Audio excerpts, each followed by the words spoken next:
Director food نے گندم کو ٹھکانے لگانے کے حوالے سے خط لکھ دیا ہے اور ڈائریکٹر فوڈ کی جانب سے حکام کو لکھے گئے خط میں کہا گیا ہے کہ گندم کو ڈسپوز آف کرنے کے سلسلے میں پالیسی مرتب کی جائے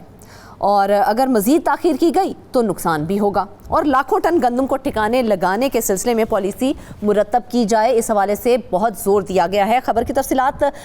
کے حوالے سے مزید جان لیتے ہیں، ہمارے ساتھ نمائندہ کراچی موجود ہے زاہد کھوکھر۔ زاہد، سب سے پہلے تو یہ بتائیں کہ سندھ عاموں میں 1 کروڑ سے زائد کی گندم کی بوریاں خراب ہونے کا خدشہ ہے، اس کے باوجود اب تک اس کا حل کیوں نہیں نکالا جا رہا؟ جی تھینک یو سو مچ۔ یہ بدقسمتی کی بات ہے کہ سندھ کے اندر اس طرح کے معاملات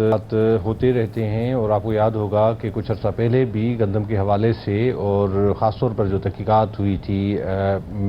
سندھ حکومت کی جانب سے یا چیف سیکرٹری کے احکامات کی روشنی میں چیف منسٹر انسپیکشن ٹیم کی جانب سے، اس پر بھی ہم بات کریں گے، مگر یہ جو معاملہ آیا ہوا ہے یہ تو اربوں روپے مالیت سے یہ گندم خریدی گئی تھی اور اب یہ سڑ رہی ہے، خراب ہو رہی ہے۔ اب تو ہمیں جو اطلاعات ذرائع نے بتائی ہیں کہ شاید اب یہ تو انسانوں کے لیے استعمال کرنے کے بھی قابل نہیں رہی ہے۔ 2021 میں جب گندم موجود تھی اور تقریباً 47 لاکھ بوریاں موجود تھی، اس کے باوجود 2023-2024 میں ایک پالیسی بنائی گئی سندھ حکومت کی جانب سے کہ اب تقریباً 90 ارب روپے کی جو گندم ہے وہ خریدی جائے گی کاشتکاروں سے ان کے نام پر، کیونکہ یہ فائدہ کاشتکاروں کو دینے کے لیے سندھ حکومت کی جانب سے پالیسی بنائی گئی تھی۔ اور ڈیفینیٹلی حکومت کوئی بھی ہو اس طرح سے پالیسی بناتی ہیں تاکہ عوام کو یا کاشتکاروں کو اس کا فائدہ حاصل ہو، مگر بدقسمتی کی بات ہے کہ ہمارے ہاں ایسا ایک نظام ہے، ایسی بیوروکریسی موجود ہے جو اس تمام معاملات کو اپنے کرپشن یا اپنے مفادات کے لیے استعمال کرتے ہیں۔ یہ 2023-24 میں جو گندم خریدی گئی تقریباً 90 ارب روپے کی گندم خریدی گئی تھی، اس میں بھی جو ہماری اطلاعات ذرائع کی کہ 35 ارب روپے کی کرپشن ہوئی تھی صرف خریداری میں۔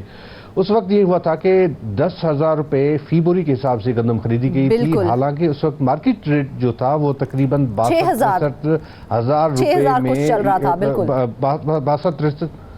100 روپے میں جو ہے 6,200 اور 6,300 میں یہ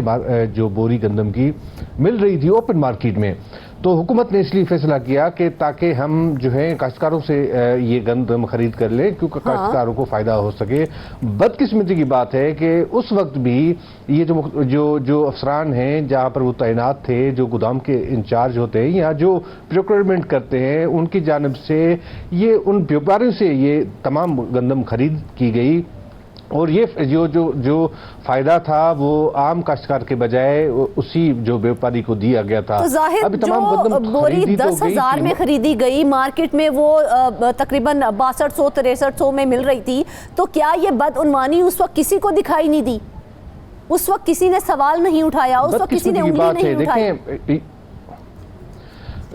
بالکل، اس وقت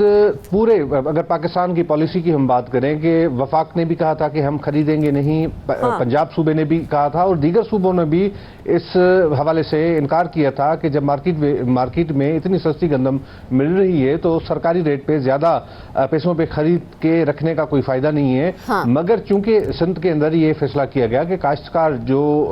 اس کو نقصان ہوگا اور جو اس نے جو اتنا عرصہ جو ہے وہ ایک پورا سال جو ہے کاشتکار انتظار کرتا ہے کہ کافی علاقوں میں صرف گندم کی فصل ہوتی ہے، تو اس لیے کہ سرکاری ریٹ پر یہ گندم خریدی جائے گی اور مختلف گودامز کے اندر رکھی جائے گی۔ اس میں بھی بڑے پیمانے پر یہ کرپشن کی گئی اور اب پتہ نہیں ہے کہ کتنی گندم موجود ہے۔ اس وقت سرکاری اعداد و شمار جو ہیں اس کے مطابق 1 کروڑ تقریباً 37 لاکھ بوریاں جو ہیں وہ سندھ کے مختلف گودامز میں موجود ہیں اور وہ ان کو ٹھکانے لگانے کی ضرورت ہے۔ ہمیں جو ذرائع نے بتایا ہے کہ یہ تو سرکاری اعداد و شمار ہے، موجود ہیں، اس کا مطلب ہے کہ اس پہ اربوں روپیہ خرچ کیا گیا ہے، تو اربوں روپے کی گندم خرید کے عوام کو سستا آٹا فراہم کرنے کی بجائے وہ دیکھا جائے تو وہ گل سڑ رہی ہے، تو اس کا ذمہ دار پھر کون ہے؟ جی بالکل، ذمہ دار تو وہی ہیں جو محکمے کے اندر جو افسران ہیں وہی ذمہ دار ہیں، مگر دوسری میں آپ کو دلچسپ بات بتانے جا رہا ہوں کہ جو ہمیں ذرائع نے بتایا ہے کہ ایک تو سرکاری اعداد و شماری ہے کہ 1 کروڑ 37 لاکھ بوریاں موجود ہیں، یہ سرکاری ریکارڈ کے مطابق، کیونکہ جو تقریباً 12